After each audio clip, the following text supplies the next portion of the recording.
Well, hello, babies. How y'all doing this evening? Let me get you some more food. Hello, friends. Mark Holmes here, and as always, I want to thank you all for watching, commenting, subscribing, and being part of the Joe Boo Sports Report. Without you guys, as well as you ladies, you know that this literally does not work. And let me say that there are so many places that you could be right now. So many different YouTubers out there that are putting in all the great work and everything else. And I appreciate you stopping by and saying hi here on the Joe Boo Sports Report. So I'm sitting here thinking, and that's always a dangerous thing because you guys know I've been hit in the head a lot. I mean, the things that they used to do to this head are now illegal in football. Yeah. They're illegal for a reason, because they looked at guys like me and they said, we don't want any other people's brains scrambled the way that guy is. Because literally, he will never shut up. And he runs on and on and on and on and on and on until the break of dawn, and he breaks into rap music every damn time. So I was sitting here thinking, you remember a few weeks ago, Michael Irvin went off on the Dallas Cowboys for training camp. And he said he couldn't believe that the Cowboy players weren't getting vaccinated. And he equated it to doing everything you can to make sure you don't miss any time. And not getting vaccinated, he basically equated to being selfish, because you guys are a group of guys that depend on each other. And as much as we always want to look at one player and put the blame on him, Zeke Elliott's poor season wasn't solely because of Zeke Elliott. It was because Tyron Smith and Lyle Collins and Travis Frederick weren't there blocking for him. Because Dak Prescott wasn't a threat to the wide receivers. It was collectively that the team was just bad. Now, he gets all the blame for it, but collectively it's everybody. And as a team, you don't want anybody to miss time.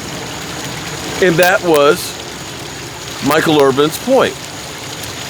And this is where you start looking at it and saying, you got a point.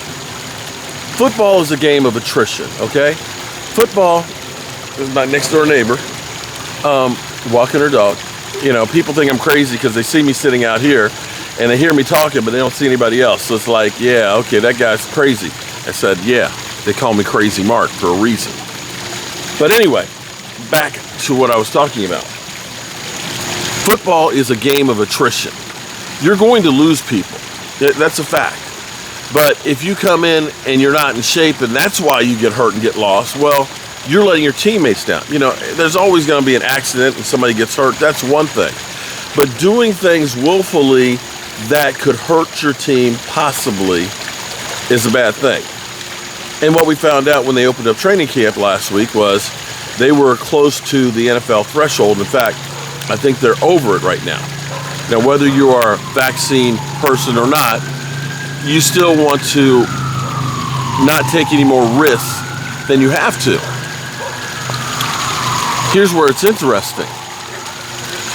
The Washington football team, their coach, Ron Rivera, went off on them. He went off on them because they have the lowest vaccine rate in the NFL. He actually went into them because not only is it them that they're risking, as he put it, I just went through chemotherapy for cancer.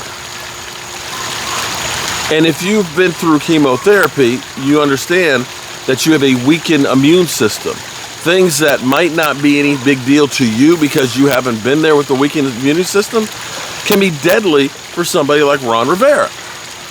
And so he's looking at this from the standpoint of, A, my health is at stake here, and you guys don't give a rat's ass about anything but your damn self. And B, if you get COVID, not only are you risking my life, you're hurting the team. And so today, just a day after Ron Rivera goes off on this team about not being vaccinated, wide receiver Curtis Samuels is now on the COVID protocol. Defensive tackle Leonidas is now in the protocol. And one of their defensive backs is in the COVID protocol. Now, you're going to have people that get hurt. Dak's shoulder is sore, so he's not out there throwing. You get that. You understand that. But see, when you think about Washington right now, with Ryan Fitzpatrick being new to the Washington football team, I know that he has experience with, coming in with different teams and raising hell because he always sticks with that same team. No, he always ends up with another team. And what the teams need right now is not to lose guys for 2 weeks minimum. 2 weeks. When you think that there's only 40-some days between now and the beginning of the season, when you think that a lot of teams didn't have OTAs and mini camps in person, when you think that the NFLPA has shortened the amount of workouts that you can do, where you literally only have 14 padded practices, and you are new to the team, it's really important for you to be there and not missing out, because you could have gotten a shot that might have helped. Now, I'm sure I'm going to get some people that are going to lambaste me because, they're, and I'm fine with what you think. That's okay. Everybody's entitled to their own opinion. However, if you look at football being a multi-billion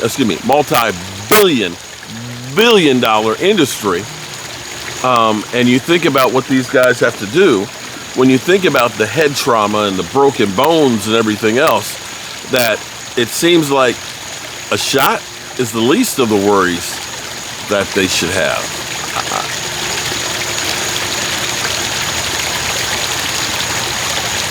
There's one pain med that the NFL's kind of put out a warning on to not take it for pain, preemptive pain, knowing that you're going to be hurting after the game, because they find out that it causes internal bleeding.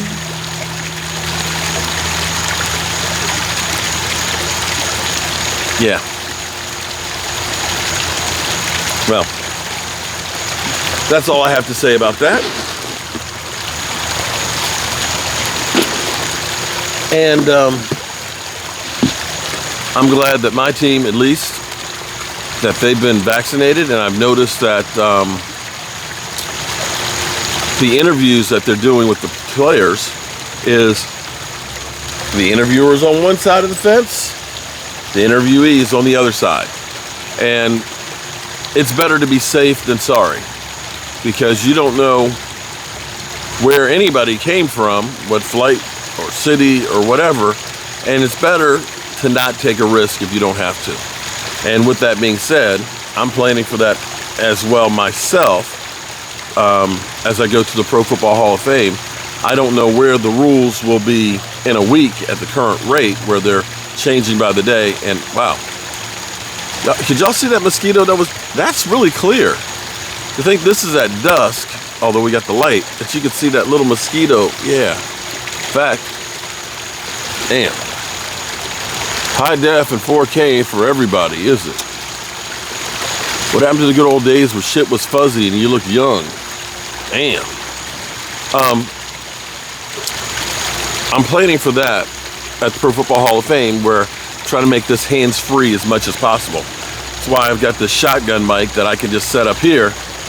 We can stand away from each other and they'll still hear us. Or I will set up a microphone separate for whoever I'm interviewing, so that way we're not taking any risk. With that being said, y'all, I'm going to go back in here, upload this video, and keep on working on getting ready for our trip to the Pro Football Hall of Fame and to see the Dallas Cowboys' first preseason game. I'm Mark Holmes, and those are my babies. And I'll see you later.